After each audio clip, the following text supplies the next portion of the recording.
Ahan mamaktada Miriel Gimingsilna Mayambui Kokno na Taram Noksari Mayangi Mafamda Kudol Tamsena Bagidamak Ngasi Thabaton2 Season 2 Laihui gi Anisuba Saru Ado Puduna Laksari Wari Asigi Makoinana Mayamda Karigumamtang Haizagi Madudi Aikoina Mamanga Sandoksa Kibawari Ado Khagi Leha Wari Ado Part 40 Aduda Aroi Basaru Oikri Wari Adugi Makata was Season Adudi Aikoina Karigumada Putorak Panatragana Putorak Tabahaibudo Hauzik Sapsana Haibangam Zedri Mayam na toy na hangbirak pasu Kayama Tengnazay Maramasina Haizabani Asigi Iroy na Laihui gi Anisuba Saru Asi Mayam Puna Muktamin Rasi Pig Libi Ligla Yang Bidi Mamana Kapagi Maramdo Kangzadi Adugi Sumatakta Madi Angang Suyam na Oiri Yam na Nauri Tagdok Sigi Matung Ahong Bina Hairambadagi Thabaton Kailum dagi lapthokri Kailumga unadanaba Nathainaba matam laiba khibikta honajai Adubu Kailongi mafamda lapthokiba sige maramdi haidokpa nati Angang masentinabadu fauba lapthoknakri Nonglen khomba amadi ligla yangbi aniyasi Puna sanaminaramba ado sanaminakidri Khullasida laiba angam kauba pakang amana Thababu pokta pokminaba Masigumna loinaba tinaba kaya masu haurakli Kana laijadraba mama masagi mating kaya masu pangi Adubu singlaba miyoybagi maribu Karam sauba kharamana Pakang asiga mawasiga Aron ba mari lainari Haiba pauba pau oranba kaya masu sandoi Masigi wasi Kailum sumanana tari Kailum na Magi nupi ahong bigi insinba Wadagi Thabaton2 lana laukri Ahong bina Mau oirabasu masa nupi ama lairasi pauba Mahaki phajabasi Pak hek handi Masidabu inkhalakba Mamisoyba pakang masa kayamana Karigidi ngauroi Masana hani Kailumna Aina khullasida Mabu sangjapam pibasi Yamna lalabra khulakpi Ahong bina Khulakpadi minungsi sawbani Minungsiduna Nongma natraga nongmadi Konggoy thawri oy Khulakpagi ngaksamdo Lakpa soyroi Kailumna Khulakpi Ahong bina Khulakpi haibana kanaroi Mama masasi Khulasidagi tanthokibana sumgani Aibu haijo hairabadi Mama masasina Khulasida lairabadi Soydana wathok sawbi haibado Oiradabani Mama masagi hakanda Lamjau khonba malang sisilaktuna Singmai khudingasi Lanmai sakpugum Thabaton mahak thakta Masi khulasi mutkiba yai Kailum amadi ahong bina Adumna imungda wari sanaringai Asum tho uhaiduna Thabaton gi manakongna hektaruri Khulakpi dagi Phaudi khara piu hagi lakpani Kumjin inauk taba matam oibana Adubu matay manaw aniyasina Sanariba wari ado tarubadagi Manggol aduda koina lepa ngamdri Kang lagi khanba simbala ado Kangthokpa ngamkhidri Asumna thaba ado milupi ihaw Mayum yawnaba sela i Aduga piklibi masanupi adu konduna kapsai Kapkhay kaplaga Thabatona Ay Thabatoni Akhang kanbi maitay sano Isana pamjabagi matung in Masi khullasida lakhibani Mina satlo tandringai Isana khangna khong thangdoktuna Chatkibana hena phari Ngasimak masi khullasi Thadoktuna chatkigani Nungsiraba amanba yumasi Iben lairinu Nasuna yumasigi makhada Marom thumna hingi khalubadi Saidangbi haibado Nasu aidi oiri Ngasidi Thabaton Masi khullasigi Saidangbi oiri Iben Korau nongda nongga krabi Nangbu laisil pomai hangloktuna Malem laida yang thabirao Ton badagi tolabi Nasu ai tausi Leibakna laikha tana singthadoi saruk Isana khangna nasu ai Masi khullasi Thadoktuna setlagi Thabado tengthana woina kablak i Kabkhay kaplaga Mapi marol ado yomlaga Lona tumin Kana khangandana Numitugi ayuk adumakteda Mi khadang thaduna hingadabagi saruk Thabaton2 Masi khulladu thadoktuna chatkri Thabaton chatkri haibadi kanasu khangbanati Kailumsu mahaki nupigi mawa lautuna Asa ubana mangoina duna Khulakpiga loina duna lai Adubu matay manaw aniya duna Thababu satlo hagi tawbada Haigadaba Thabado laitri Thabagi khongol adu mutkri. Thaba adu khul aduda koithi thibasu phangkhiri. Khulakpa khulakpi da natna kunja pumbadu Thabatuni mama masani adu tiba phangdrabada angapka phawkri. Adubu khulakpi ahongbidi harauzai.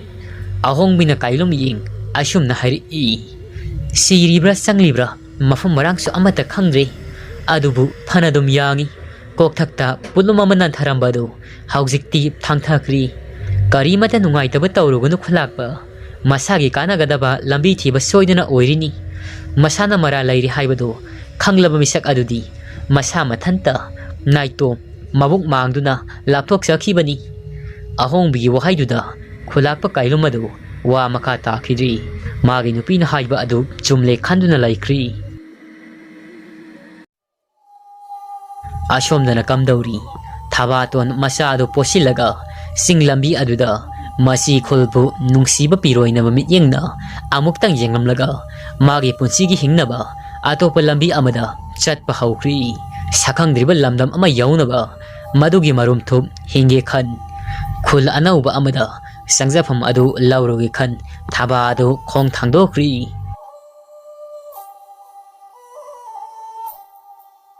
Sahi taragi matungni loibi singsa napom amani makum matha oiduna Yaipal nangang sat I. Yengu yengu khuding chingmagi ningthi jabana fajabagi fajaba ngakda sauraba nungpa kayamana loibi singmai dugi masi khudingda sandok I. Singna pomamadi thengu mali thengu sing hairaga khangnai singmai na pomaduda hauksam tungthangna duna laisabi ahum hongna duna Yaipal hekpa la I. Glai yangbi apik tauthingla makhoi ahum khak loibi singmai awang bada kaduna Yaipal adu he I. Apik na hari I. Ita liklai nangbo loibi singda laibasi nungai barani ita aikhoi ipana haibadi nangdi maitai ni hai. Liklai yangbina aina wakhal tarakpada ita nakhoi khulasida lairakpani imana haibada itagi apana aikhoibu mafam masida changjafam pikhibani hai. Nungsiraba laijing phai khulasi masina aigidi haurakpham oirabani aidi maitai natri singmi laisani chinglai-bak asigi sanu ningolni. Tauthingla itagi wasi tabada haraubani nita itana tangkhol marol lonba yamna hai aduna itadi chingmi ningolni haibada haimanba thokloi. Liklaina ita aidi poyei lamdasu saningdi loibi singi singlai-bak asida punsi se lomjaragi tala pamel wang thoibada hauba u thambalgum laika fana sasagi. Apik na hai I. Ita aikhoi ahumdi hayengwai kainaroi siko asumna nungsi chanana hingmina siko. Asumna makhoi ahumadu harau harau wari sanaraga loibi singmai awangbada Yaipal adu he I. Yaipal heklingai chingi fajaba yenglingai numit takhibana hankri kaurau hanbana nungsup chingya thangkri. Tauthingla kamdauni tasa korok su mangkhibana hankri aikhoidi Yaipal heklini haiduna chingi fajaba yenglingai. Liklaina pakat kanoita yum yaunaba lambi khanglibasibu. Apikna tauthingla haibi pakat saubi numit tabada ngairi yum yauba khangauroi. Tauthingla sa kai thengnagadra laitin oknagadra kibagi wanida. Liklaina ita yengo nongdol atiyada tara marini panma thajana masek mangal naina thoklibasi sidabu kanana kidoino thabal magi mangasida khutta maina paidrabasu thabal mangalasina amamba pumba asi kokhallagani kanade itasa thengdingai yum halaunaba tawrasi imungi misingsu pakatnaramlagani. Asumna apik tauthingla liklai hauksam tungthangnaduna yum yaunaba lai. Loibi sing adugi lambi masaduda napina yet oido isong heksong kaujing haro makhol maraktuda lokpigi sentharakpa ising irau kholchu maning tamli. Mahausa lairembigi mingkhai sakpagum thoi liklaina mang thaduna chatlibani mata ani aduna mahaki matungda inarai. Makhoina chatliba lambi asi soidi yum yawnaba adumak satli. Ngasai lakpa lambi aduda adumak laijang phaikul yawnaba laibani. Amambaduda uri Yaipui jilong amadi daimi kilong singsana pom karigumbadana amamana koyom oiraba bangkai singsana pomsu adubu makoi ahum madu nak yet koyeng yeng thabal mangal aduda lamjing oiduna mayum yawnaba leptana lai lambi tangkai sansilakli leptana lakpana makoini yauksilakliba mafam madugi nak yetta asaw achauba nungbi kaya amasu sandoktuna leiri makoi ahumna yauksilakliba si Tenggu sing hairiba mafamdudani. Tenggu sing hairiba mapasi hek yaurapasida amamba marak asida uyanbagi makol kaya amasu tarai.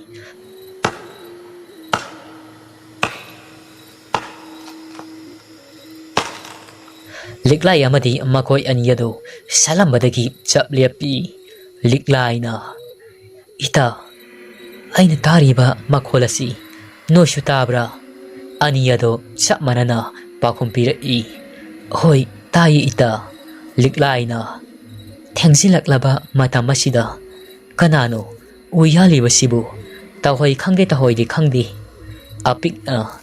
kaya mathong saba midi oiramoida aikoi phauba thengkre haiduna yum yawnaba hobi laiba sini matang sai sadi khangdaba makai matang sai sadi khangdaba makai uyaliba sibu angakpani ko tawthinglana ita magi apamba haiduni thengkhina banita aikhoi yum yawnaba chalobana pharagani liklaina lau ita salasi sida leibana kanadi yum yahobana phai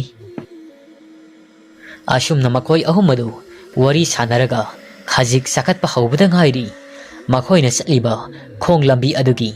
nakal khajik sakatlaga mamang thangbada nungdum amalai riba mapadu da hauba u akangba uzawa magi mathakta makuda singjang pai nipa mana uyaliba adu urari nupa aduna u masadaga natti lepdaga yalibadu u matolado chapsanani thabal mangaladu mayek sengna nupa adugi phibamdo makhoi ahumna uri yong dongna su tauba mi dongna su tauba umang sida leiba lai phattaba lai amangba amani thabal mangal sida magi thokpa ama uyanduna leibadu singjang adu pai u akangba masa singadu leimai tari makhoi ahumgi satpham lambi adu maktada mamangda thasillaga leibagum thokri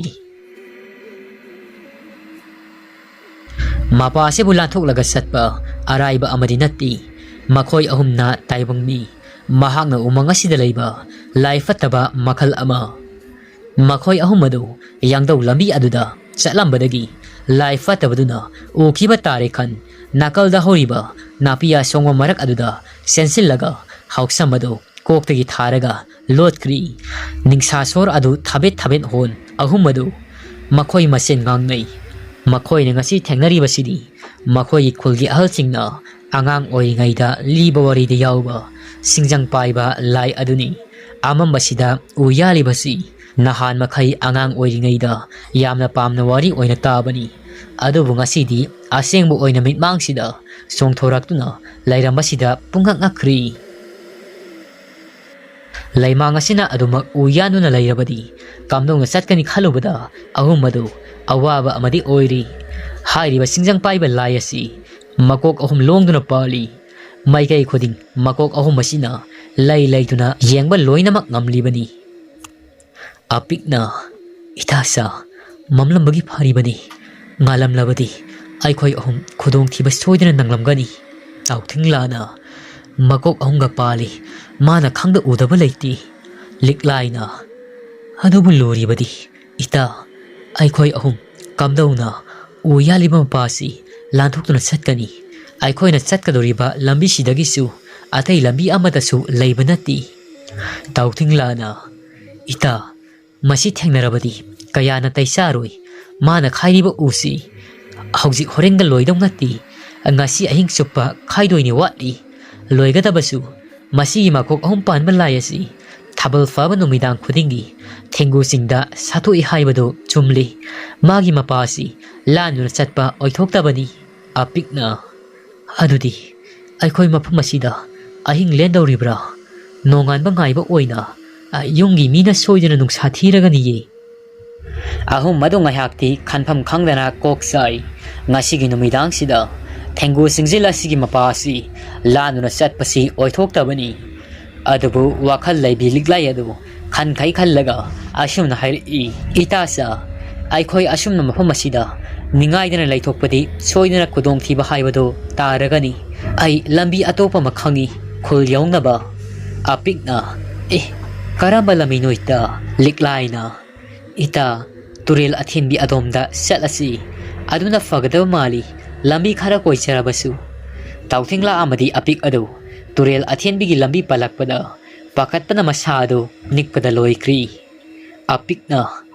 ꯀꯔꯤ ꯍꯥꯏꯕ ꯇꯨꯔꯦꯜ ꯑꯊꯦꯟꯕꯤ? ꯂꯤꯛꯂꯥꯏꯅ, ꯉꯥꯎꯈꯠꯂꯛꯀꯅꯨꯀꯣ ꯏꯇꯥꯆꯥ, ꯑꯩꯁꯤ ꯍꯥꯏꯅꯤꯡꯗꯨꯅ ꯍꯥꯏꯕ ꯅꯠꯇꯦ, ꯂꯝꯕꯤ ꯂꯩꯔꯛꯇ꯭ꯔꯕꯗꯨꯗ ꯍꯥꯏꯗꯕ ꯌꯥꯗꯅ ꯍꯥꯏꯕꯅꯤ꯫ ꯁꯨꯃꯥꯏꯅ ꯑꯩꯈꯣꯏ ꯃꯐꯝ ꯑꯁꯤꯗ ꯂꯩꯊꯣꯛꯄ ꯆꯨꯝꯂꯣꯏ꯫ ꯎꯊꯛꯇ ꯎ ꯌꯥꯜꯂꯤꯕꯁꯤꯅ ꯈꯖꯤꯛꯇꯪ ꯑꯩꯈꯣꯏ ꯑꯍꯨꯝ ꯂꯩꯕꯒꯤ ꯁꯥꯃꯤꯟ ꯐꯪꯈꯤꯕꯗ ꯑꯋꯥꯐꯝꯗ ꯇꯥꯒꯗꯕꯅꯤ꯫ ꯑꯗꯨꯏ ꯁꯔꯨꯛ ꯑꯩꯈꯣꯏ ꯇꯨꯔꯦꯜ ꯑꯊꯦꯟꯕꯤ ꯑꯗꯣꯝꯗ ꯆꯠꯂꯒ ꯌꯨꯝ ꯌꯧꯍꯧꯕꯅ ꯐꯔꯅꯤ꯫ ꯇꯥꯎꯊꯤꯡꯂꯥꯅ, ꯏꯇꯥꯅ ꯍꯥꯏꯔꯤꯕꯁꯤ ꯆꯨꯝꯕꯨꯗꯤ ꯆꯨꯝꯕꯀꯣ, ꯑꯗꯨꯗ ꯂꯤꯛꯂꯥꯏꯅ, ꯑꯗꯨꯗ ꯀꯩꯗꯧꯔꯕ? ꯇꯥꯎꯊꯤꯡꯂꯥꯅ, ꯃꯐꯝ ꯑꯗꯨꯗꯤ ꯁꯥ ꯀꯩꯇꯅ ꯄꯤꯛ ꯊꯜꯂꯤꯗꯨꯗꯤ꯫ ꯑꯄꯤꯛꯅ, ꯁꯥ ꯀꯩ ꯂꯩꯒꯦ ꯂꯩꯌꯨ, ꯂꯩꯔꯣꯏ ꯇꯣꯛꯎ, ꯏꯇꯥ ꯂꯤꯛꯂꯥꯏꯅ ꯍꯥꯏꯔꯤꯕꯁꯤꯗ ꯌꯥꯅꯔꯁꯤ꯫ ꯃꯐꯝ ꯑꯁꯤꯗ ꯑꯩꯈꯣꯏ ꯂꯩꯊꯣꯛꯄ ꯆꯨꯝꯗ꯭ꯔꯤ, ꯊꯪꯅꯕ ꯃꯤꯀꯨꯞꯇ ꯀꯔꯤ ꯑꯣꯏꯅꯤ ꯁꯤꯕ ꯆꯪꯕ ꯇꯝꯕ ꯉꯝꯕ ꯅꯠꯇꯦ꯫ ꯇꯥꯎꯊꯤꯡꯂꯥꯅ, ꯑꯁ, ꯁꯤꯕꯗꯣ ꯄꯜꯂꯛꯀꯅꯨ ꯏꯇꯥ, ꯑꯩ ꯍꯤꯡꯒꯗꯕ ꯌꯥꯝꯅ ꯋꯥꯠꯂꯤ꯫ ꯑꯁꯨꯝꯅ ꯃꯈꯣꯏ ꯑꯍꯨꯝ ꯑꯗꯨ ꯋꯥꯔꯤ ꯁꯥꯅꯔꯒ ꯌꯥꯅꯕ ꯑꯃ ꯄꯨꯔꯛꯏ꯫ ꯑꯀꯣꯏꯕ ꯂꯝꯕꯤ ꯇꯨꯔꯦꯜ ꯑꯊꯦꯟꯕꯤ ꯇꯥꯕ ꯂꯝꯕꯤ ꯑꯗꯣꯝꯗ ꯆꯠꯄ ꯍꯥꯏꯗꯨꯅ ꯌꯥꯅꯔꯤ꯫ ꯑꯍꯨꯝ ꯑꯗꯨ ꯍꯥꯎꯁꯝ ꯑꯗꯨ ꯇꯨꯡꯊꯪꯅꯔꯒ ꯑꯃꯨꯛ ꯃꯃꯥꯏ ꯑꯗꯨ ꯑꯋꯥꯡ ꯑꯣꯟꯗꯨꯅ ꯂꯝꯕꯤꯁꯨ ꯅꯤꯡꯊꯤꯅ ꯂꯩꯇꯕ ꯅꯨꯡꯂꯛꯁꯤꯡ ꯑꯗꯨꯗ ꯊꯩ ꯊꯩꯗꯨꯅ ꯃꯈꯣꯜ ꯊꯣꯛꯍꯟꯗꯅ ꯃꯐꯝꯗꯨꯗꯒꯤ ꯂꯥꯞꯊꯣꯛꯂꯕꯗꯤ ꯍꯥꯏꯗꯨꯅ ꯍꯩꯁꯤꯡꯕ ꯈꯣꯡꯊꯥꯡ ꯊꯥꯡꯗꯨꯅ ꯂꯤꯛꯂꯥꯏꯅ ꯂꯨꯆꯤꯡꯕꯤ ꯑꯣꯏꯗꯨꯅ ꯃꯐꯝ ꯑꯗꯨꯗꯒꯤ ꯅꯥꯊꯩꯗꯨꯅ ꯂꯥꯛꯂꯤ꯫ ꯎ ꯑꯀꯪꯕ ꯈꯥꯏꯕ ꯎ ꯌꯥꯟꯕꯒꯤ ꯃꯈꯣꯜ ꯑꯗꯨ ꯂꯥꯏ ꯑꯗꯨꯁꯨ ꯐꯅꯌꯥꯝꯅ ꯂꯥꯞꯅ ꯍꯧꯔꯤ꯫ ꯅꯛꯅ ꯇꯥꯔꯝꯕ ꯎ ꯈꯥꯏꯕꯒꯤ ꯃꯈꯣꯜ ꯑꯗꯨ ꯑꯁꯨꯝ ꯂꯥꯞꯊꯣꯛꯈ꯭ꯔꯤ꯫ ꯍꯩꯁꯤꯡꯕꯤ ꯂꯧꯁꯤꯡ ꯆꯥꯎꯕꯤꯅꯤ ꯂꯤꯛꯂꯥꯏ ꯌꯥꯡꯕꯤ ꯑꯗꯨ ꯃꯥꯒꯤ ꯃꯃꯥ ꯊꯕꯥꯇꯣꯟ ꯂꯧꯗꯨꯅ ꯎꯒꯤ ꯎꯍꯩꯅꯤ ꯍꯥꯏꯕꯗ ꯍꯩꯃꯟꯕ ꯊꯣꯛꯂꯣꯏ꯫ ꯆꯤꯡꯂꯩꯕꯥꯛꯇ ꯆꯥꯎꯔꯛꯄꯤ ꯑꯣꯏꯗꯨꯅ ꯂꯝꯃꯤꯠ ꯇꯨꯃꯤꯠ ꯑꯌꯥꯝꯕꯁꯨ ꯃꯍꯥꯛꯇꯤ ꯂꯣꯏꯅꯃꯛ ꯈꯪꯂꯕꯅꯤ꯫ ꯂꯤꯛꯂꯥꯏ ꯑꯗꯨ ꯅꯦꯅꯥ ꯇꯥꯏ꯫ ꯊꯦꯡꯒꯨ ꯆꯤꯡꯗꯒꯤ ꯅꯥꯊꯩꯔꯛꯄꯅ ꯅꯨꯡꯂꯛꯁꯤꯡ ꯑꯗꯨ ꯊꯩ ꯊꯩꯗꯨꯅ ꯂꯥꯛꯄꯅ ꯇꯨꯔꯦꯜ ꯑꯊꯦꯟꯕꯤ ꯍꯥꯏꯔꯤꯕ ꯃꯐꯝ ꯑꯗꯨ ꯍꯧꯖꯤꯛꯇꯤ ꯌꯧꯔꯛꯏ꯫ ꯌꯥꯝꯅꯗꯤ ꯊꯦꯅ ꯆꯦꯟꯕ, ꯈꯨꯃꯨꯛꯇ ꯌꯧꯕ, ꯏꯔꯩ ꯏꯔꯥꯎꯈꯣꯜꯗꯤ ꯍꯥꯏꯅꯤꯡꯉꯥꯏ ꯂꯩꯇꯅ ꯀꯟꯕ ꯇꯨꯔꯦꯜ ꯑꯃꯒꯤ ꯃꯃꯤꯡ ꯇꯨꯔꯦꯜ ꯑꯊꯦꯟꯕꯤ꯫ ꯃꯈꯣꯏꯅ ꯈꯪꯕ ꯍꯥꯏꯕꯕꯨ ꯃꯐꯝ ꯑꯁꯤꯗ ꯁꯥ ꯀꯩ ꯂꯩ ꯍꯥꯏꯕ ꯈꯛꯇꯅꯤ꯫ ꯑꯗꯨꯕꯨ ꯂꯩꯐꯝ ꯇꯤꯟꯐꯝ ꯀꯜꯂꯤ ꯍꯥꯏꯕꯁꯤꯃꯗꯤ ꯈꯪꯖꯕ ꯅꯠꯇꯦ꯫ ꯊꯥꯕꯜ ꯃꯉꯥꯜꯗꯨꯗ ꯆꯦꯟꯊꯔꯤꯕ ꯆꯤꯡꯖꯤꯜ ꯂꯥꯏꯖ ꯑꯗꯨ ꯇꯨꯔꯦꯜꯗꯨꯒꯤ ꯂꯨꯄꯥ ꯃꯆꯨꯒꯨꯝ ꯐꯨꯗꯣꯛꯏ꯫ ꯃꯈꯣꯏ ꯑꯍꯨꯝꯗꯤ ꯉꯥꯏꯍꯥꯛꯅ ꯇꯨꯃꯤꯟ ꯏꯔꯩ ꯏꯔꯥꯎꯈꯣꯜ ꯀꯟꯕ ꯇꯨꯔꯦꯜ ꯂꯥꯏꯖꯗꯨꯗ ꯌꯦꯡꯗꯨꯅ ꯂꯩ꯫ ꯊꯥꯕꯜ ꯃꯉꯥꯜꯗꯨꯗ ꯂꯨꯄꯥ ꯃꯆꯨꯒꯨꯝ ꯐꯨꯗꯣꯛꯂꯤꯕ ꯑꯗꯨ ꯇꯨꯔꯦꯜ ꯃꯄꯥꯜ ꯑꯗꯨꯗ ꯅꯨꯡꯄꯥꯛ ꯀꯌꯥ ꯑꯃꯁꯨ ꯌꯥꯇꯥꯗꯨꯅ ꯂꯩꯔꯤ꯫ ꯅꯨꯡꯄꯥꯛ ꯑꯗꯨꯗ ꯏꯁꯤꯡ ꯏꯔꯩꯅ ꯌꯩꯁꯤꯟꯕꯗ ꯅꯨꯡꯁꯤꯈ꯭ꯔꯕ ꯃꯈꯣꯜ ꯑꯃꯁꯨ ꯊꯣꯛꯏ꯫ ꯂꯤꯛꯂꯥꯏꯅ, ꯀꯥꯟꯅꯗꯦ ꯏꯇꯥ, ꯃꯇꯝꯁꯤ ꯊꯦꯡꯖꯤꯟꯈꯤꯅꯕꯅꯤ, ꯇꯨꯔꯦꯜꯁꯤ ꯂꯥꯜꯍꯧꯕꯅ ꯐꯒꯅꯤ꯫ ꯑꯩꯈꯣꯏ ꯑꯍꯨꯝ ꯈꯨꯠ ꯁꯝꯅꯔꯒ ꯑꯃꯨꯛꯇꯗ ꯇꯨꯔꯦꯜ ꯑꯁꯤ ꯍꯩꯅ ꯁꯤꯡꯅ ꯇꯨꯁꯤꯟꯗꯅꯕ ꯍꯣꯠꯅꯔꯒ ꯂꯥꯟꯊꯣꯛꯍꯧꯕꯅ ꯐꯒꯅꯤ꯫ ꯑꯄꯤꯛꯅ, ꯑꯩꯁꯨ ꯈꯜꯂꯤꯅꯤ ꯏꯇꯥ, ꯑꯗꯨꯝꯅ ꯇꯧꯔꯁꯤ꯫ ꯑꯁꯨꯝꯅ ꯃꯈꯣꯏ ꯑꯍꯨꯝ ꯑꯗꯨ ꯍꯥꯏꯕꯒ ꯇꯧꯕꯒ ꯈꯨꯠ ꯁꯝꯅꯗꯨꯅ ꯇꯨꯔꯦꯜ ꯏꯄꯥꯛ ꯏꯌꯥꯏ ꯑꯗꯨ ꯌꯥꯝꯅ ꯆꯦꯛꯁꯤꯟꯅ ꯇꯨꯔꯦꯜ ꯑꯁꯤꯕꯨ ꯂꯥꯟꯊꯣꯛꯂꯕꯗꯤ ꯃꯈꯣꯏꯒꯤ ꯂꯪꯖꯐꯥꯏ ꯈꯨꯜꯒꯤ ꯑꯋꯥꯡ ꯊꯪꯕ ꯃꯥꯏꯀꯩ ꯑꯗꯨ ꯌꯧꯔꯒꯅꯤ ꯈꯜꯂꯨꯕꯗ ꯋꯥꯈꯜ ꯅꯨꯡꯉꯥꯏꯖꯔꯝꯃꯤ꯫ ꯄꯨꯡꯈꯥꯏ ꯑꯃꯒꯤ ꯃꯅꯨꯡꯗ ꯌꯨꯝ ꯌꯧꯔꯒꯅꯤ ꯍꯥꯏꯗꯨꯅ ꯈꯟꯖꯔꯝꯃꯤ꯫ ꯌꯥꯝꯅ ꯀꯨꯏꯅꯗꯤ ꯆꯪꯂꯔꯣꯏ꯫ ꯑꯁꯨꯝꯅ ꯍꯔꯥꯎ ꯍꯔꯥꯎ ꯊꯥꯕꯜ ꯃꯉꯥꯜꯗꯨꯗ ꯈꯣꯡ ꯊꯥꯡꯕ ꯍꯧꯔꯛꯄꯗ ꯈꯔ ꯈꯖꯤꯛ ꯃꯈꯣꯏꯅ ꯂꯩꯔꯤꯕ ꯃꯄꯥꯗꯨꯗꯒꯤ ꯈꯔ ꯂꯥꯞꯇꯛ ꯅꯨꯄꯤ ꯑꯃ ꯅꯨꯡꯄꯥꯛ ꯃꯊꯛꯇ ꯇꯨꯔꯦꯜꯗꯨꯒꯤ ꯍꯦꯛ ꯂꯩꯔꯩ ꯃꯄꯥꯜ ꯑꯗꯨꯗ ꯆꯔꯩ ꯐꯤ ꯁꯨꯔꯤꯕ ꯑꯗꯨ ꯃꯈꯣꯏꯅ ꯎꯔꯛꯂꯤ꯫ ꯃꯗꯨ ꯎꯕꯗ ꯑꯄꯤꯛꯅ ꯍꯥꯏꯔꯛꯏ, ꯅꯨꯃꯤꯗꯥꯡꯁꯤꯗꯕꯨ ꯅꯥꯏꯇꯣꯝ ꯇꯨꯔꯦꯜ ꯃꯄꯥꯜ ꯑꯁꯤꯗ ꯆꯔꯩ ꯐꯤ ꯁꯨꯔꯤꯕꯁꯤꯕꯨ ꯀꯅꯥ ꯑꯣꯏꯔꯕꯖꯥꯠꯅꯣ? ꯇꯧꯊꯤꯡꯂꯥꯅ ꯊꯕꯛ ꯐꯕꯤ ꯁꯥꯗꯨꯅ ꯍꯧꯖꯤꯛꯄꯨ ꯅꯨꯃꯤꯗꯥꯡꯁꯤꯗ ꯀꯅꯥꯅꯅꯣ ꯁꯥ ꯀꯩꯗꯅ ꯊꯜꯂꯕ ꯃꯐꯝ ꯑꯁꯤꯗ ꯐꯤ ꯁꯨꯅꯒꯤ ꯑꯣꯏꯊꯣꯛꯇꯕꯅꯤꯗ ꯂꯤꯛꯂꯥꯏ ꯋꯥꯈꯜ ꯇꯧꯏ ꯑꯗꯨꯒ ꯑꯁꯨꯝꯅ ꯍꯥꯏꯔꯛꯏ ꯏꯇꯥ ꯇꯞꯅ ꯉꯥꯡꯉꯨ ꯂꯥꯎꯅ ꯉꯥꯡꯒꯅꯨ ꯑꯃꯨꯛ ꯇꯥꯈꯤꯕ ꯇꯥꯔꯤ ꯑꯁꯤ ꯇꯥꯏꯕꯪ ꯃꯤ ꯅꯠꯇꯦ ꯂꯥꯏꯅꯤ ꯀꯥꯏꯗꯒꯤ ꯃꯤꯅꯣ ꯃꯩꯁꯨ ꯌꯥꯎꯗꯦ ꯅꯨꯡꯄꯥꯛꯊꯛꯁꯤꯗ ꯅꯥꯏꯇꯣꯝ ꯐꯤ ꯁꯨꯒꯗꯕꯅꯣ ꯑꯣꯏꯊꯣꯛꯇꯕꯅꯤ ꯑꯄꯤꯛꯅ ꯀꯩ ꯀꯤꯗꯨꯅ ꯆꯦꯜꯂꯒ ꯁꯥꯎ ꯃꯣꯛꯅꯩ ꯍꯥꯏꯕꯗꯣ ꯇꯧꯔꯦꯁꯤ ꯉꯁꯤꯁꯦ ꯀꯔꯤ ꯅꯨꯃꯤꯠ ꯑꯣꯏꯔꯕꯅꯣ ꯂꯥꯏꯒꯤ ꯂꯥꯏ ꯉꯥꯛꯇ ꯊꯦꯡꯅꯕꯁꯤꯕꯨ ꯑꯁ ꯑꯩꯗꯤ ꯂꯋꯥꯏ ꯂꯨꯇꯣꯟ ꯁꯝꯒꯥꯁꯤ ꯀꯦꯟꯕ ꯁꯣꯏꯗ꯭ꯔꯤ ꯏꯇꯥ ꯑꯄꯤꯛꯅ ꯀꯥꯟꯅꯗꯕꯗ ꯋꯥ ꯌꯥꯝꯅ ꯉꯥꯡꯒꯅꯨ ꯏꯇꯥ ꯅꯪꯒꯤ ꯅꯈꯣꯜꯁꯤ ꯍꯔꯤ ꯅꯣꯡꯅꯥꯡ ꯃꯈꯣꯜꯒ ꯆꯞ ꯃꯥꯟꯅꯩ ꯁ꯭ꯇꯔꯦꯡ ꯁ꯭ꯇꯔꯦꯡ ꯍꯦꯛ ꯂꯥꯎꯔꯗꯅ ꯑꯃꯨꯛ ꯇꯥꯈꯤꯅꯤꯀꯣ ꯐꯤ ꯁꯨꯔꯤꯕꯁꯤꯅ ꯂꯤꯛꯂꯥꯏꯅ ꯅꯣꯏ ꯑꯅꯤꯅ ꯃꯔꯣꯜ ꯑꯃꯀꯣ ꯑꯩꯗꯤ ꯂꯥꯏ ꯀꯤꯗ꯭ꯔꯤ ꯏꯇꯥ ꯅꯈꯣꯏ ꯑꯅꯤꯅ ꯍꯦꯟꯅ ꯀꯤꯔꯤ ꯐꯥꯒꯤ ꯅꯠꯇꯦꯀꯣ ꯏꯇꯥꯆꯥ ꯑꯩꯈꯣꯏ ꯑꯃꯝꯕꯁꯤꯗ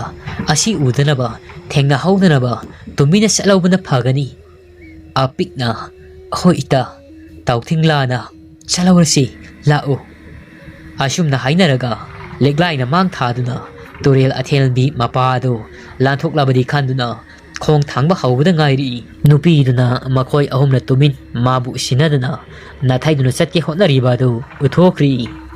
ꯅꯨꯡꯄꯥꯛꯊꯛꯇ ꯐꯤ ꯁꯨꯗꯨꯅ ꯂꯩꯔꯝꯕ ꯊꯣꯛ ꯇꯣꯛꯊꯣꯛꯂꯒ ꯈꯨꯕꯥ ꯈꯨꯔꯒ ꯃꯈꯣꯏ ꯑꯍꯨꯝ ꯌꯦꯡ ꯑꯁꯨꯝꯅ ꯅꯣꯛꯁꯤꯜꯂꯛꯏ ꯅꯨꯄꯤ ꯑꯗꯨꯅ ꯃꯈꯣꯏ ꯑꯍꯨꯝ ꯌꯦꯡꯂꯒ ꯑꯁꯨꯝꯅ ꯍꯥꯏꯔꯛꯏ ꯈꯪꯉꯔꯣꯏ ꯀꯥꯏꯅ ꯈꯟꯕ꯭ꯔꯥ ꯈꯪꯗꯦ ꯑꯩꯒꯤ ꯏꯒꯥꯏꯗ ꯂꯥꯛꯂꯒ ꯂꯣꯟꯅ ꯇꯨꯃꯤꯟ ꯊꯧꯔꯥꯡ ꯇꯧꯗꯨꯅ ꯈꯣꯡꯀꯥꯞ ꯑꯃ ꯇꯝꯒꯦ ꯍꯥꯏꯅꯁꯨ ꯍꯣꯠꯅꯖꯕ ꯁꯥꯔꯤ ꯑꯩꯒꯤ ꯃꯄꯥ ꯂꯥꯟꯁꯤꯜꯂꯛꯄꯅꯤꯅ ꯅꯈꯣꯏ ꯑꯍꯨꯝ ꯑꯩꯒꯤ ꯁꯔꯩ ꯐꯤ ꯁꯨꯕꯗ ꯏꯇꯦꯡ ꯄꯥꯡꯂꯝꯃꯨ ꯅꯠꯇ꯭ꯔꯕꯗꯤ ꯅꯈꯣꯏ ꯑꯍꯨꯝ ꯃꯐꯝ ꯑꯁꯤ ꯊꯥꯗꯣꯛꯇꯨꯅ ꯆꯠꯄ ꯌꯥꯔꯣꯏ ꯑꯩꯒꯤ ꯏꯇꯦꯡ ꯄꯥꯡꯉꯨ ꯂꯥꯎ ꯅꯨꯄꯤ ꯑꯗꯨꯒꯤ ꯑꯀꯤꯕ ꯈꯣꯟꯖꯦꯜ ꯑꯗꯨꯅ ꯇꯨꯔꯦꯜ ꯃꯄꯥꯜꯗ ꯈꯣꯟꯊꯥꯡ ꯌꯩꯅ ꯅꯤꯟꯈ꯭ꯔꯤ ꯅꯨꯄꯤ ꯑꯗꯨꯒꯤ ꯋꯥꯍꯩ ꯑꯗꯨꯅ ꯑꯍꯨꯝ ꯑꯗꯨ ꯃꯥꯡꯁꯨ ꯂꯥꯡ ꯇꯨꯡꯁꯨ ꯇꯦꯟ ꯀꯔꯤ ꯇꯧꯒꯗꯕꯅꯣ ꯈꯟꯕꯗ ꯋꯥꯈꯜ ꯊꯣꯛꯈꯤꯗ꯭ꯔꯤ ꯄꯥꯈꯨꯝ ꯄꯤꯁꯤ ꯄꯤꯉꯝꯗ ꯈꯣꯡ ꯊꯥꯡꯁꯤ ꯊꯥꯡꯉꯝꯗ ꯑꯋꯥꯕ ꯍꯥꯏꯕꯗꯨ ꯑꯣꯏꯈ꯭ꯔꯤ ꯑꯍꯨꯝ ꯑꯗꯨ ꯃꯁꯥ ꯄꯨꯝꯕ ꯑꯗꯨ ꯅꯤꯛꯏ ꯑꯗꯨꯕꯨ ꯂꯤꯛꯂꯥꯏ ꯌꯥꯡꯕꯤ ꯑꯗꯨꯗꯤ ꯑꯀꯤꯕ ꯄꯨꯝꯕ ꯑꯗꯨ ꯃꯁꯥ ꯃꯊꯟꯇ ꯐꯥꯊꯖꯅꯕ ꯀꯟꯅ ꯍꯣꯠꯅꯖꯩ ꯂꯥꯏ ꯅꯨꯄꯤꯁꯤꯒꯤ ꯋꯥꯍꯪꯒꯤ ꯄꯥꯎꯈꯨꯝ ꯑꯁꯤ ꯀꯔꯤ ꯄꯤꯁꯤꯒꯦ ꯈꯟꯕꯗ ꯄꯤꯗꯕꯗꯤ ꯌꯥꯔꯣꯏ ꯑꯁꯨꯝꯅ ꯈꯟꯖꯅꯔꯤꯉꯩ ꯂꯥꯏ ꯅꯨꯄꯤ ꯑꯗꯨꯅ ꯅꯨꯡꯄꯥꯛꯊꯛꯇ ꯂꯦꯞꯂꯒ ꯑꯁꯨꯝꯅ ꯑꯃꯨꯛ ꯂꯥꯎꯔꯛꯏ ꯍꯥꯗ ꯎꯔꯤꯠ ꯅꯥꯄꯪꯕꯤ ꯅꯄꯥꯅ ꯀꯧꯏ ꯇꯥꯗꯕꯤ ꯅꯃꯥꯅ ꯀꯧꯏ ꯈꯨꯝꯗꯕꯤ ꯑꯁꯨꯝꯅ ꯁꯩꯁꯛꯂꯛꯏ ꯂꯥꯏ ꯅꯨꯄꯤ ꯑꯁꯤꯅ ꯑꯁꯨꯝꯅ ꯁꯩꯁꯛꯄ ꯏꯁꯩ ꯑꯁꯤ ꯃꯥꯒꯤ ꯃꯃꯥ ꯊꯥꯕꯥꯇꯣꯟꯅ ꯄꯤꯛꯂꯤꯉꯩꯗ ꯁꯛꯄ ꯇꯝꯕꯤꯔꯛꯈꯤꯕ ꯑꯗꯨ ꯅꯤꯡꯁꯤꯡꯂꯛꯏ ꯂꯤꯛꯂꯥꯏ ꯑꯗꯨ ꯆꯥꯅꯅ ꯈꯨꯝꯒꯦ ꯂꯦꯞꯈ꯭ꯔꯤ ꯈꯨꯝꯍꯧꯗ꯭ꯔꯕꯗꯤ ꯁꯣꯏꯗꯅ ꯈꯨꯗꯣꯡꯊꯤꯕ ꯇꯥꯔꯒꯅꯤ ꯂꯤꯛꯂꯥꯏꯅ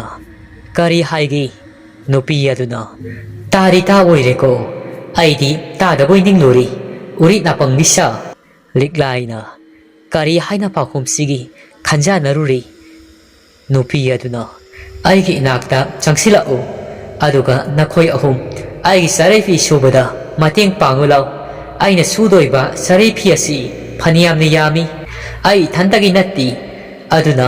ꯑꯩ ꯏꯊꯟꯇꯅ ꯁꯨꯕꯗ ꯂꯣꯏꯕ ꯅꯥꯏꯔꯔꯣই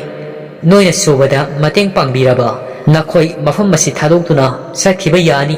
ꯅꯠꯇ꯭ꯔꯕ ꯅꯈꯣꯏ ꯑꯍꯨꯝ ꯃꯐꯝ ꯑꯁꯤꯗ ꯄꯨꯟꯅ ꯑꯩꯒ ꯂꯩꯕ ꯇꯥꯕꯅꯤ ꯅꯨꯄꯤꯗꯨꯒꯤ ꯋꯥꯍꯩꯁꯤꯡ ꯑꯗꯨꯗ ꯈꯧꯇꯛ ꯆꯥꯏ ꯂꯤꯛꯂꯥꯏ ꯌꯥꯡꯕꯤ ꯑꯗꯨ ꯄꯥꯈꯨꯝ ꯄꯤꯔꯨꯕ꯭ꯔꯥ ꯍꯥꯏꯕꯕꯨ ꯊꯧꯗꯥ ꯑꯣꯏꯅ ꯄꯤꯁꯤꯜꯂꯛꯏ ꯅꯨꯄꯤꯗꯨꯅ ꯍꯥꯏꯔꯤꯕꯗꯨ ꯍꯤꯛꯇꯣꯛꯄ ꯌꯥꯗꯕꯅ ꯃꯈꯣꯏ ꯑꯍꯨꯝ ꯑꯗꯨ ꯁꯝ ꯑꯗꯨ ꯃꯐꯝ ꯆꯥꯅ ꯊꯝꯂꯒ ꯊꯥꯕꯜ ꯃꯉꯥꯜꯗꯨꯗ ꯊꯧꯗꯣ ꯅꯨꯡꯄꯥꯛꯊꯛ ꯑꯗꯨꯗ ꯅꯨꯄꯤꯗꯨꯒꯤ ꯁꯔꯩ ꯐꯤ ꯁꯨꯕꯗꯨ ꯃꯇꯦꯡ ꯄꯥꯡꯕ ꯍꯧꯔꯤ ꯐꯤ ꯑꯗꯨ ꯁꯨꯕ ꯂꯣꯏꯔꯒ ꯇꯨꯔꯦꯜ ꯑꯗꯨꯗ ꯊꯥꯗꯣꯛꯏ ꯑꯗꯨꯒ ꯅꯨꯡꯄꯥꯛ ꯃꯊꯛꯇ ꯁꯨꯕ ꯂꯣꯏꯔꯕ ꯁꯔꯩ ꯐꯤꯁꯤꯡ ꯑꯗꯨ ꯄꯔꯦꯡ ꯁꯥꯅ ꯐꯧꯏ ꯊꯥꯕꯜ ꯃꯉꯥꯜ ꯑꯗꯨꯗ ꯃꯥꯂꯪꯅ ꯂꯤꯔꯤ ꯂꯤꯔꯤ ꯁꯤꯠꯆꯤꯜꯂꯛꯏ ꯉꯥꯏꯍꯥꯛꯇꯤ ꯋꯥꯂꯟ ꯑꯃꯠꯇ ꯉꯥꯡꯅꯗꯅ ꯇꯧꯒꯗꯕ ꯃꯊꯧꯁꯤꯡ ꯑꯗꯨ ꯇꯧꯏ ꯄꯨꯡꯆꯤꯛ ꯍꯦꯛ ꯆꯤꯛꯏ ꯃꯐꯝꯗꯨꯗ ꯑꯄꯤꯛꯀꯤ ꯃꯁꯥꯗꯨ ꯁ꯭ꯋꯥꯏ ꯁ꯭ꯋꯥꯏ ꯂꯥꯎꯔꯛꯏ ꯅꯨꯄꯤ ꯑꯗꯨꯅ ꯀꯩꯗꯧꯔꯛꯀꯗꯕꯅꯣ ꯈꯟꯕꯗ ꯇꯧꯊꯤꯡꯂꯥꯡꯁꯨ ꯃꯉꯥꯏ ꯑꯃꯝꯕꯗꯨꯗ ꯐꯤ ꯁꯨꯅ ꯁꯨꯅ ꯑꯍꯨꯝ ꯑꯗꯨ ꯈꯨꯖꯤꯟꯅ ꯁꯤꯛꯅꯩ ꯉꯥꯏꯍꯥꯛ ꯄꯨꯡꯖꯥ ꯈꯔ ꯂꯩꯔꯒ ꯂꯤꯛꯂꯥꯏꯅ ꯁꯔꯩ ꯐꯤ ꯁꯨꯕꯁꯨ ꯃꯇꯦꯡ ꯄꯥꯡꯂꯤ ꯑꯩꯈꯣꯏꯁꯨ ꯍꯟꯅꯕ ꯇꯧꯔꯒꯤ ꯃꯇꯝꯁꯤ ꯌꯥꯝꯅ ꯊꯦꯡꯖꯤꯟꯈ꯭ꯔꯒꯅꯤ ꯈꯨꯟ ꯌꯧꯅꯕ ꯆꯠꯀꯗꯕꯅꯤ yumgi mina aikhoisi halakre haiduna su nungsa thiram lagani liklaina adumne hek haibaga nupi ado mangkri madugi mahut makoi ahumna suba loiraba nongpak thakta mafam sana kangnaba phawriba sarai phi singado ahangba malang aduda sapting tinglaga lengleng satpa hawri phi singado ahangba malang aduda koi pai pai phi singaduna makoi ahungi manaktam makoi ba metlagi matagum yosilagi matagum akan ba saum amaga loina duna paisila matamaduna laimit thauba miyai selaba nupa amana makuta mainam paiduna laura ngai kho sarai phi khoi na khoina taibang mi asi thawai lauge hotnabani samrai ni hingningai oithok tabani chacha kro chalo asumna lauraga makuta mainam paiduna nungpak adomda sensila samrai na sensin ba ubada sarai phi lenglang salamba adu ahangba malang aduda itinduna mangkri samrai da natana thabaton apiki mama tauthing langi sumapa khunja khara amaga loina duna makuta mainam pai mafam asi yaunaba laklibani halaktriba macha singasi khongol liba laklibani singda yaipal hekpa chatkibadagi macha singasi halak mandrabasida nungsa thiraduna khuladu laiba lighting gi maramda khangba ipu samraina laidi yenglubada lambi lamangnari lighting oknaduna soiduna senba tari khanglakpadagi ipu samraiga loinaduna macha singi khongulasi liraklibani matam sana khudong thiba tagadabagi makoi ahumadu haujikti kalli sambraina hai isusha hayengai di numitna mamdringai nayum halaknaba honagadabani loibi sing sana pom singasi saklon ani khaibani ayuk nungthildana saklon ama numidangdana saklon ama saklon ani asi manadabani ngasi na ngasi oiri isusa hayengai di khangna chaluko ipuna haibasi kaiyongnungda torela thenbi mafam masida matung manau sanganuko sambraigi wahai singaduna makhoi ahumadu hoi matung manau chalaroi asi haiduna khummi mama ampa singaduga loinana sambrai namang thaduna usil nasin mayum yaurakli liklai mama masadu numidangi saran sari khul adugi matai oirap yumdong pok masamada mama masani adu khunu khongbugum leiribani mama na masadu matung manau thengna mamna hanjilaktanaba pauta kayamasu pirami asida sunati khaupum kaithialda hayyon basatpada kai thengnarakibagi wari singadu masagi mafamdasu lirami numidang tumlamda asida thabatona imagi bi maliklai imagi mitari nangsi angang oina uri amamba haibasi saklon yami afaba phattaba itinai khaidokpa lubani hayengai di thengna mamna yumda hanjilakanuko imana nangi dabak ningsha yamna thi imagi di nang khaktani numit tha oina imana yengjari liklaina hoi ai imana yaningdaba thabak amata ngasidagi tauraroigi ima aibu thajabiyo thabatona isadi wakhal laibi lauksing chawbini matung manau tauroi haibasi imana thajaini sabu asi haiga thabaton ayuk nungthil thabak wana surubagi masado wabana pop tari ko kamon ga taina khibada tumthakri adu buliklaidi mamit aniyado usinjai haibatani tumthau haibadi yaramdi amuk sep amuk lom tumpham amata khangjaba nati tumthagi hek tawbaga ngasagi phi sobi lai nupiado hektamak ningsinga nupiado na ngasai sakhiba hada urit napangbi haiba isai ado hektamak mahaki manakong asida tara liklai fana koi fau tumthaba yaramdi adubo ahing tanglawai thengzilakbana matam sidadi magi mitsna aniyado khamba yadna tapna lotharakli